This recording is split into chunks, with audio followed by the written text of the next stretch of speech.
Hello students, आज आपण 10th standard जॉमेट्रीसाठी important HOTS questions for board exam पाहणार आहोत. क्वेश्चन 1 पहा. The radii of the circular ends of a frustum of a cone are 14 centimetre and 8 centimetre. आपल्याला फ्रस्टमच्या 2 सर्क्युलर एंड्सच्या रेडियस दिलेले आहेत 14 centimetre and 8 centimetre. If the height of the frustum is 8 centimetre.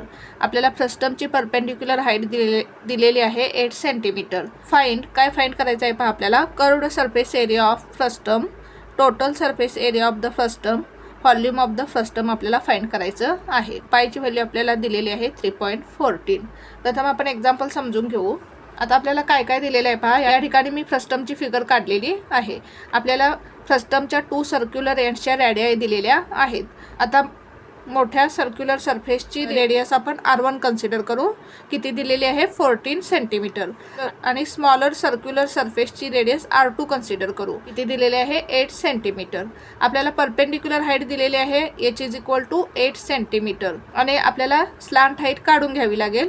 Slant height आपल्याला दिलेली नाही, स्लांट हाईट आपल्याला काढून घ्यावी लागेल. आता आपल्याला काय विचारलेलं आहे पहा. कर्व्ड सरफेस एरिया विचारलेला आहे. कर्व्ड सरफेस एरिया काढण्यासाठी फॉर्म्युला काय आहे पहा. पाय ब्रॅकेटमध्ये R1 plus R2 into L. आता कर्व्ड सरफेस एरिया काढण्यासाठी आपल्याला R1 ची व्हॅल्यू माहिती आहे, R2 ची व्हॅल्यू माहिती आहे, पायची व्हॅल्यू आपल्याला दिलेली आहे. L म्हणजे स्लांट हाईट आपण काढून घेऊ आणि कर्व्ड सरफेस एरिया काढून घेऊ. आता स्लांट हाईट काढण्यासाठी फॉर्म्युला काय आहे. अंडर रूट h² प्लस ब्रॅकेटमध्ये R1 minus R2 bracket complete the whole square. हा फॉर्म्युला यूज करून आपण स्लांट हाईट काढून घेऊ. टोटल सरफेस एरिया काढायचा आहे आपल्याला. आता टोटल सरफेस एरिया काढण्यासाठी काय करायचं. कर्व्ड सरफेस एरिया म्हणजेच pi R1 plus R2 L घ्यायचं. त्याच्यानंतर या बिगर सर्क्युलर सरफेसचा एरिया म्हणजेच पाय R1 स्क्वेअर प्लस या स्मॉलर सर्क्युलर सरफेसचा एरिया प्लस पाय R2 स्क्वेअर. आणखीन काय विचारलेलं आहे आपल्याला. Volume of frustum. आता व्हॉल्यूम ऑफ फ्रस्टम काढण्यासाठी फॉर्म्युला काय आहे. 1/3 पाय h ब्रॅकेटमध्ये R1 square plus R2 square plus R1 into R2. हा फॉर्म्युला यूज करून आपण व्हॉल्यूम काढून घेऊ. आता हे एक्झाम्पल सॉल्व करण्यासाठी तुम्हाला हे फॉर्म्युले पाठ असायला हवेत. पहा सॉल्व करू आपण एक्झाम्पल. प्रथम आपण गिवन लिहून घेऊ. गिवन काय दिलेलं आहे पहा आपल्याला. R1 is equal to 14 centimetre,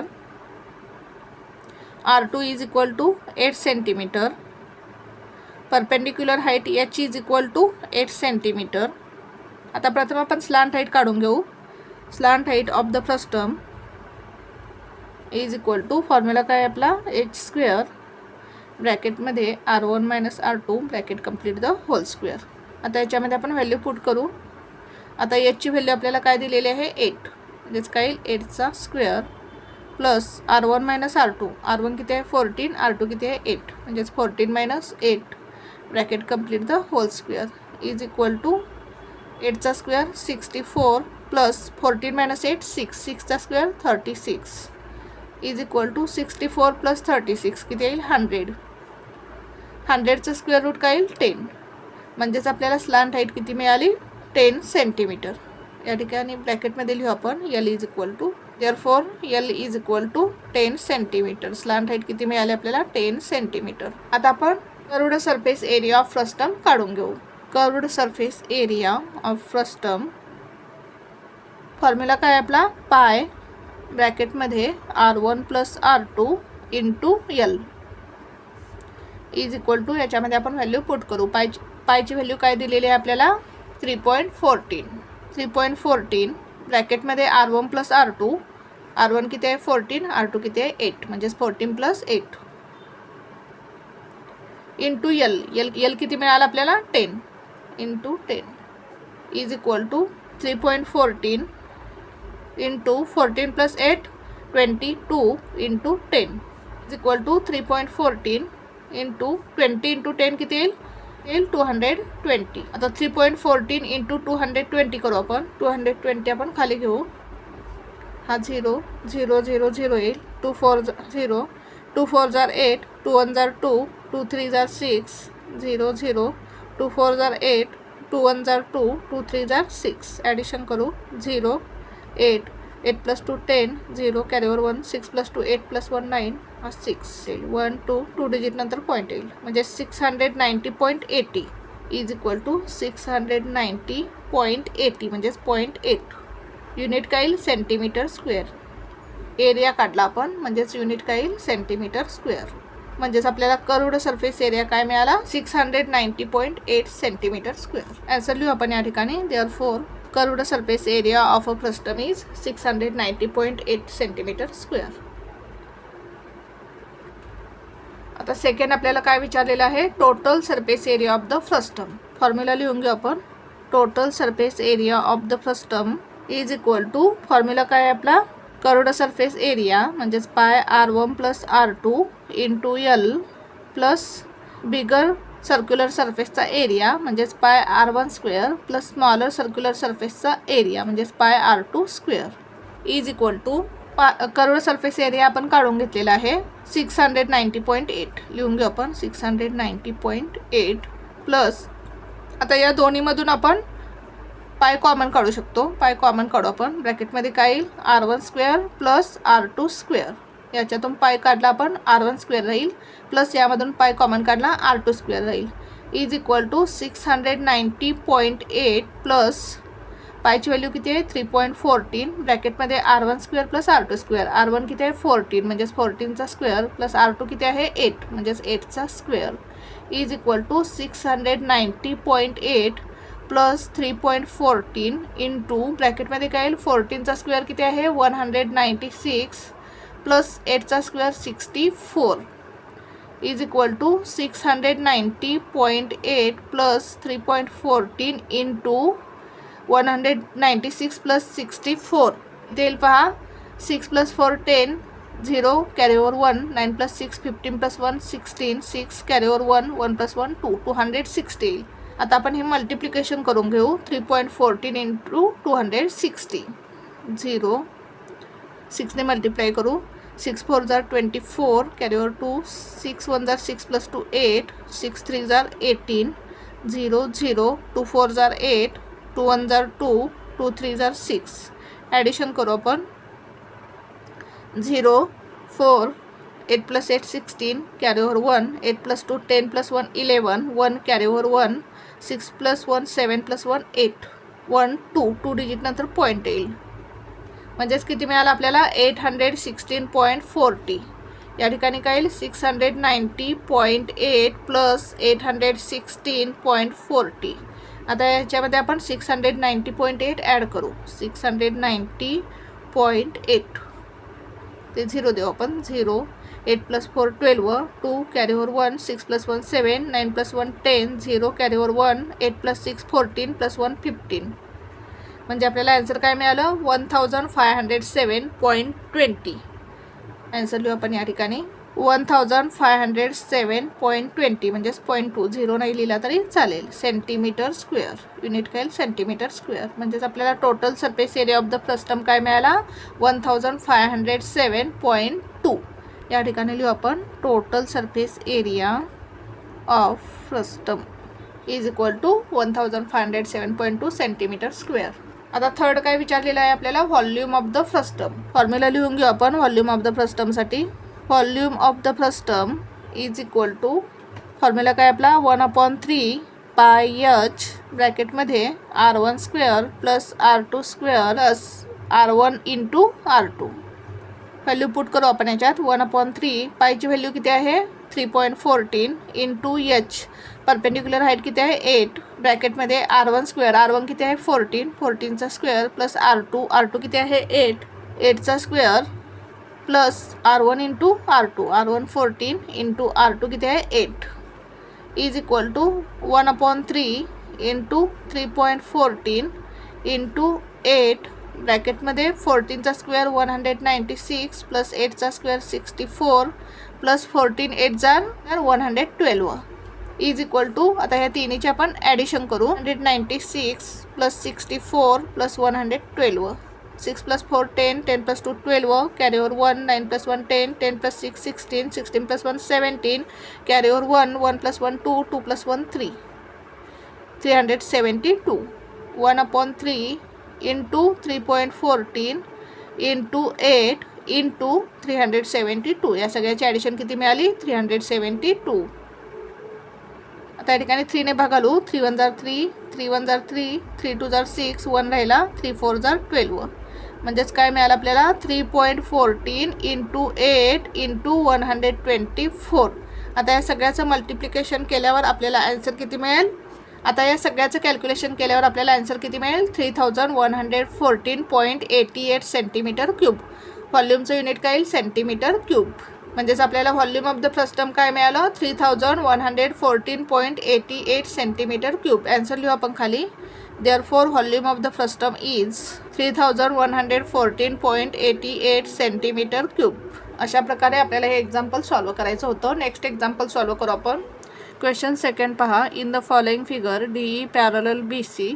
आता या फिगरमध्ये आपल्याला DE हा काय आहे? BCला पॅरलल आहे हे दिलेलं आहे. If DE is equal to 4 centimetre. DE किती दिलेलं आहे आपल्याला? 4 centimetre. BC is equal to 8 centimetre. BC दिलेलं आहे 8 centimetre. Area of triangle ADE is equal to 25 centimetre square. Triangle ADEचा एरिया आपल्याला दिलेला आहे 25 सेंटीमीटर स्क्वेअर आणि आपल्याला area of triangle ABC find करायचा आहे. आता प्रथम काय करावं लागेल आपल्याला? हे दोन्ही ट्रँगल सिमिलर आहेत हे दाखवावं लागेल. आता कसं दाखवता येईल पहा. हे दोन्ही ट्रँगल सिमिलर आहेत. आता आपल्याला काय दिलेलं आहे? DE parallel BC. DE हा BCला पॅरलल आहे हे आपल्याला दिलेलं आहे. हा जो अँगल आहे अँगल D आणि अँगल B हे दोन्ही अँगल्स काय आहेत? करस्पॉन्डिंग अँगल्स आहेत. या पॅरलल लाईन्सचे करस्पॉन्डिंग अँगल्स आहेत आणि करस्पॉन्डिंग अँगल्स काय असतात? कॉन्ग्रुएंट असतात. म्हणजेच या ट्रँगल ADEचा अँगल D आणि ट्रँगल ABCचा अँगल B हे दोन्ही करस्पॉन्डिंग अँगल्स काय आहेत? कॉन्ग्रुएंट आहेत. त्याचप्रमाणे अँगल E आणि अँगल C हे दोन्ही अँगल्स काय आहेत? करस्पॉन्डिंग अँगल्स आहेत. या पॅरलल लाईन्सचे करस्पॉन्डिंग अँगल्स आहेत आणि करस्पॉन्डिंग अँगल्स काय असतात? कॉन्ग्रुएंट असतात. म्हणजेच हे दोन्ही ट्रँगल्स AA टेस्टने सिमिलर आहेत. मग आपण theorem of areas of similar triangles use करून एरिया ऑफ ट्रँगल ABC काढून घेऊ. आता काय आहे पहा. Theorem of areas of similar triangles. जर दोन ट्रँगल्स सिमिलर असतील तर त्यांच्या एरियाचा रेशो हा त्यांच्या करस्पॉन्डिंग साईडच्या स्क्वेअरच्या रेशोशी इक्वल असतो. हा थिरम यूज करून आपण एरिया ऑफ ट्रँगल ABC काढून घेऊ. हा सॉल्व करू आपण एक्झाम्पल. प्रथम आपण फर्स्ट क्वेश्चन सॉल्व करू. गिवन लिहून घेऊ आपण. क्वेश्चन A साठी आपण गिवन लिहून घेऊ. काय काय दिलेलं आहे पहा आपल्याला. DE 4 centimetre, BC 8 centimetre. Area of triangle ADE दिलेला आहे. एरिया ऑफ ट्रँगल ADE दिलेला आहे आपल्याला 25 सेंटीमीटर स्क्वेअर आणि आपल्याला area of triangle ABC find करायचं आहे. प्रथम आपण हे दोन्ही ट्रँगल सिमिलर आहेत हे दाखवू. In triangle and triangle ABC. प्रथम आपण DE पॅरलल BC लिहून घेऊ. DE parallel BC. रिझन काय? Given. In triangle ABC and triangle ABC angle ADE congruent angle ABC. Reason काय येईल? Corresponding angles of parallel lines. Angle AED congruent angle ACB. Reason काय येईल? Corresponding angles of parallel lines. म्हणजेच हे दोन्ही triangles काय असणार आहेत? सिमिलर असणार आहेत. Triangle ADE similar triangle ABC. कोणत्या टेस्टने सिमिलर आहेत हे दोन triangles? AA test of similarity. Therefore by theorem of areas of similar triangles. हे दोन्ही ट्रँगल्स सिमिलर आहेत म्हणजेच या ठिकाणी आपण theorem of areas of similar triangles use करू. काय आहे theorem of areas of similar triangles? The ratio of areas of similar triangles is equal to the ratio of square of their corresponding sides. लिहून घेऊ आपण. Area of triangle ADE upon area of triangle ABC is equal to त्यांच्या corresponding साईडच्या स्क्वेअरचा ratio. आता कोणत्या दोन sides दिलेल्या आहेत पहा. DE अँड BC दिलेले आहे आपल्याला. DE अँड BC या दोन करस्पॉन्डिंग साईड्स दिलेल्या आहेत. म्हणजेच काय येईल? DE square upon BC square. Therefore आता एरिया ऑफ ट्रँगल ADE दिलेला आहे आपल्याला 25 upon area of triangle ABC is equal to DE किती दिलेला आहे पहा. 4 सेंटीमीटर. म्हणजेच काय येईल? 4चा स्क्वेअर अपॉन BCचा स्क्वेअर. BC किती दिलेला आहे? 8चा स्क्वेअर. सॉल्व करू आपण. Therefore 25 upon area of triangle ABC is equal to 4चा स्क्वेअर 16 upon 8चा स्क्वेअर 64. क्रॉस मल्टिप्लिकेशन करू आपण. Area of triangle ABC into 16, area of triangle ABC into 16 is equal to 25 into 64. हे 16 आपण या साईडला घेऊ. या ठिकाणी मल्टिप्लिकेशन आहे, या बाजूला गेल्यानंतर डिवाइड होईल. Therefore area of triangle ABC is equal to 25 into 64 upon 16. भागालो आपण. 16 1 जार 16, 16 4 जार 64. Therefore area of triangle ABC is equal to 25 into 4 किती येईल 100. म्हणजेच आपल्याला एरिया ऑफ ट्रायंगल ABC किती मिळाला 100 सेंटीमीटर स्क्वेअर. आणि आपल्याला काय विचारलेलं, एरिया ऑफ ट्रायंगल ABC काढायचा होता. किती मिळाला आपल्याला, area of triangle ABC is equal to 100 centimetre square. Question B solve करू आपण. क्वेश्चन बी काय दिला आहे पहा आपल्याला. If DE is to BC is equal to 3:5. DE आणि BC या दोन करस्पॉन्डिंग साईडचा रेशो आपल्याला दिलेला आहे 3:5.